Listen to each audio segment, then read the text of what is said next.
Hello बच्चों, नमस्ते। आज हम हिंदी शिक्षण में जो हमारे भाषाई कौशल चल रहे थे उनमें दूसरा जो कौशल था वो था उच्चारण कौशल के बारे में अध्ययन करेंगे। उच्चारण कौशल कल हमने कल कल हमने जो कल कल हमने स्वर्ण कौशल के बारे में अध्ययन किया था। आज हमारा अब जो प्रकरण है वो उच्चारण कौशल है। ठीक है, उच्चारण कौशल। उच्चारण क्या होता है बेटा?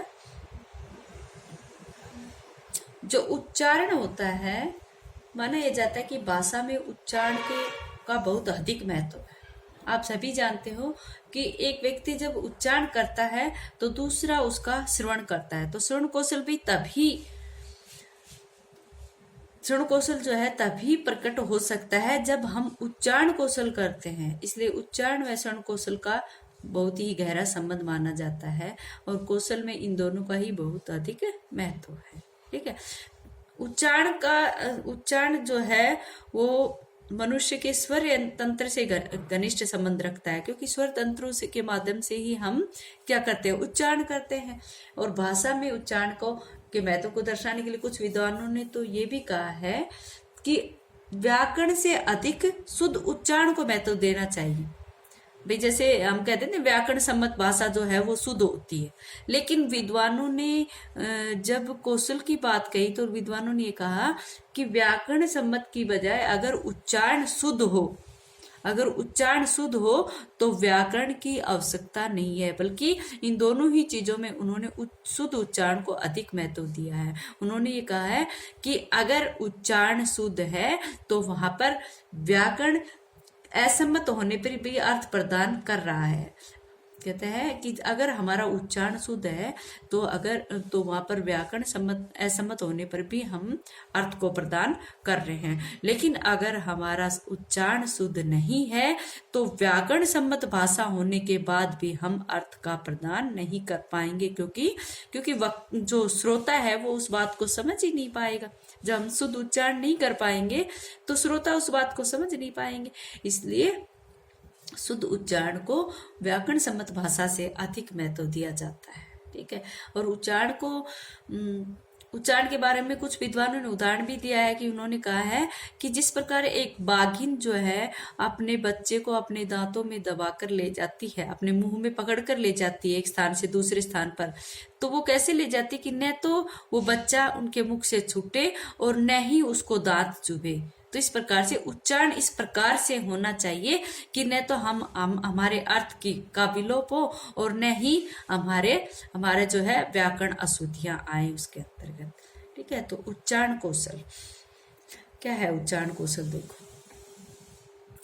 उच्चारण का मनुष्य के स्वर यंत्र नहीं है बेटा, ये तंत्र है। स्वर तंत्र से घनिष्ठ संबंध होता है।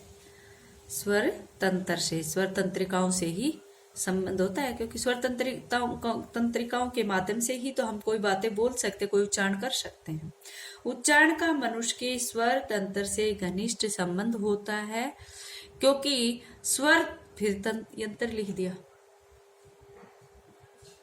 क्योंकि स्वर तंत्र के संचालन से ही उच्चारण किया जाता है। शरीर के जिन अवयवों द्वारा उच्चारण क्रिया होती है उन्हें उच्चारणोपयोगी ध्वनि अवयव कहते हैं। कहते कि शरीर के जिन अवयवों द्वारा हम उच्चारण क्रिया करते हैं उन्हें उच्चारणोपयोगी अवयव कहते हैं। और ये अवयव कौन कौन से हैं? अवयव कहते हैं, ये अवयव हैं ओष्ठ, दांत, वर्चस्व, तालु, स्वर तंत्रिया, श्वास तंत्रिका तथा नासिका विवर, जिसके माध्यम से हम क्या करते हैं, जिसके माध्यम से हम का उच्चारण करते हैं और जो शुद्ध उच्चारण करते हैं उसे ही श्रोता समझ पाते हैं। ठीक है, नेक्स्ट है, प्राचीन काल में वेदा अध्ययन में उच्चारण का विशेष महत्व था, इसलिए वेदों को गुरु अपने शिष्य को व्यक्तिगत रूप से पढ़ाता था। आप सभी जानते हो कि प्राचीन काल में जो भाषा का लिखित रूप नहीं था, तो वहां पर क्या किया जाता था, वहां पर मौखिक रूप से ही प्रवचन दिए जाते, प्रवचन के रूप में शिक्षा प्रदान की जाती थी। और वहां पर जो लोगों की, जो शिष्य थे, उनकी मेमोरी पावर भी इतनी अच्छी थी कि वो उसको कंठस्थ भी कर लेते थे। आज के टाइम में तो ऐसा कुछ नहीं कर पाओगे आप। देखो, प्राचीन काल में वेदा अध्ययन में उच्चारण का विशेष महत्व था, इसलिए वेदों को गुरु अपने शिष्य को व्यक्तिगत रूप से पढ़ाता था। यानी कि उच्चारण के माध्यम से ही ज्ञान प्रदान किया जाता था और श्रोता सुनकर ही बहुत अधिक ज्ञान प्राप्त कर लेते थे। अब आते हैं शुद्ध उच्चारण के उपाय। शुद्ध उच्चारण के उपाय क्या हैं? सबसे पहला उपाय है, ये तो पता नहीं क्यों लिख रखा है, शुद्ध उच्चारण के उपाय। पहला है शुद्ध बोलने का अभ्यास। शुद्ध बोलने का अभ्यास, शुद्ध उच्चारण के का पहला उपाय है कि शुद्ध बोलने का अभ्यास। अगर कोई बच्चा बार बार अशुद्ध बोलता है तो उस बच्चे को अभ्यास कार्य दिया जाना चाहिए, या तो उस बच्चे को सुलेख वगैरह देकर, या फिर जिन शब्दों को वो बोलने में असमर्थ महसूस कर रहा है उनको बार बार रिपीट करवा के उस बच्चे का अभ्यास करवाना चाहिए, शुद्ध बोलने का अभ्यास। आगे है शुद्ध बोलने वालों का साहचर्य। साहचर्य माने साथ। भाई बच्चा जो है वो अनुकरण से सीखता है, इसलिए बच्चे के साथ शुद्ध बोलने वाले का ही साहचर्य, चाहे घर परिवार हो चाहे विद्यालय हो, बच्चे को वहां पर साहचर्य ऐसा मिलना चाहिए कि उनको शुद्ध बोलने वाले लोगों के ही संपर्क में रहे, ताकि बच्चा शुद्ध उच्चारण सीख पाए। आगे है कक्षा में अध्यापक द्वारा शुद्ध उच्चारण करना। अगर कक्षा की बात करें तो सबसे पहला हमारा पॉइंट आएगा इसमें कि कक्षा में अध्यापक भी शुद्ध उच्चारण करे।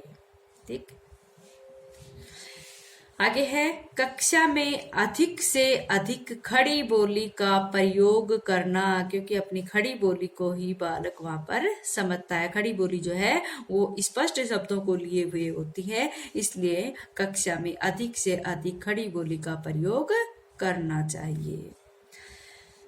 अगला है यथासंभव सुलेख का अभ्यास कराना। यथासंभव यानी कि जितना हो सके, जितना पॉसिबल हो, जितनी आवश्यकता हो, सुलेख का अभ्यास करवाना चाहिए। बच्चे के शुद्ध उच्चारण के लिए उस बच्चे को सुलेख का कार्य करवाना चाहिए। जब वो शुद्ध लिखने लगेगा तो शुद्ध बोलने भी लगेगा। नेक्स्ट है व्याकरण नियमों का ज्ञान कराना। व्याकरण नियमों का ज्ञान कराने से बच्चे को ये पता चल जाता है कि कौन सा शब्द कौन सा वर्ण कहाँ से बोला जाता है, किस तरह से बोला जाता है। इस तरह से व्याकरण नियमों का ज्ञान भी कराना चाहिए। शुद्ध उच्चारण के उपाय है ये। आगे है समान उच्चारण वाले शब्दों का अंतर समझाना। जैसे अपने श जो है, जो तालु का और दंते जो मूर्धन्य स है, उनको जो समान उच्चारण वाले शब्द है, तो उनको बोलने के लिए हमें बच्चों को अंतर समझाना चाहिए कि भाई ये किस तरह से बोले जाते हैं। तालु से बोले जाते हैं, मुर्दा से बोला जाता है, या ओष्ठ से बोला जाता है। इस तरह का बच्चों को उसका अंतर करके समझाना चाहिए। आगे है हिंदी शब्दकोश का प्रयोग करना। हिंदी शब्दकोश का प्रयोग करना, इसमें ये भी आ जाता है कि कई बार बच्चा जब उस सही सटीक शब्द को नहीं बोल पाता तो उसके पर्याय का भी प्रयोग वो करे, तो भी वो अनर्थ न होने दे, वो अर्थ की प्रतीति ही कराए। ठीक है। नेक्स्ट है गद्य पढ़ाते समय वृत्तनी शुद्धता पर भी बल देना। गद्य पढ़ाए तब वृत्तनी की शुद्धता पर भी ध्यान देना, बल देना कि ये किस तरह से इन वर्णों को, इन शब्दों को, ये वाक्य किस प्रकार से लिखा जा रहा है। आगे है सावधानी से पढ़ने और लिखने पर बल देना। कई बार जल्दबाजी करते हैं तो वहां पर क्या होता है, उच्चारण अशुद्ध हो जाता है, इसलिए सावधानी से पढ़ने और लिखने पर बल देना चाहिए। आगे है लिपि का पूर्णतः स्पष्ट ज्ञान कराना। जब किसी बच्चे को शुद्ध उच्चारण सिखाया जाता है तो उसको जब सुलेख वगैरह दिया जाए या लिखित में कार्य दिया जाएगा तो वो उसमें अपनी उचित लिपि का प्रयोग करेगा और वो जो लिपि होती है वो वहां पर उस शब्द का सही अर्थ की प्रतीति कराता हुआ दिखेगा। जब बच्चा शुद्ध लिखेगा तो वहां पर उसका उच्चारण भी स्पष्ट होगा और वो शुद्ध उच्चारण ही करेगा। तो इस प्रकार से ये हमारे उच्चारण कौशल और शुद्ध उच्चारण के कुछ उपाय थे। अच्छा बच्चों, आज इतना ही।